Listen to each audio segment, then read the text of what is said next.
சிம்ம ராசி. பூரம் நட்சத்திரம் 1, 2, 3, 4 பாதங்களுக்கு இன்று வதை தாரை கடுமையான தீமை தரக்கூடியது. வாக்குவாதங்கள் ஏற்படும். துன்பம், துயரம், வம்பு, வழக்கு, அடிதடி, அசுப செய்தி, பொருள் இழப்பு. இன்று 7வது நட்சத்திரம் வதை, வேதனை.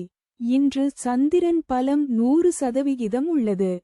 பஞ்சபட்சி பலன், தேய்பிறை அஷ்டமி, திங்கட்கிழமை, படுபட்சி தினம். முடிந்தவரை சுபம் விலக்கவும். காலை 8:24 மணி முதல் 10:48 மணி வரை.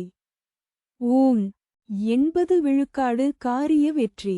தங்கள் அன்பு குடும்பத்தினர்களுக்கும் நண்பர்களுக்கும் இன்றைய ராசி பலனும் நட்சத்திர பலனும் கீழே கொடுக்கப்பட்டுள்ள இணைப்பில் எளிதாக பார்க்கலாம்.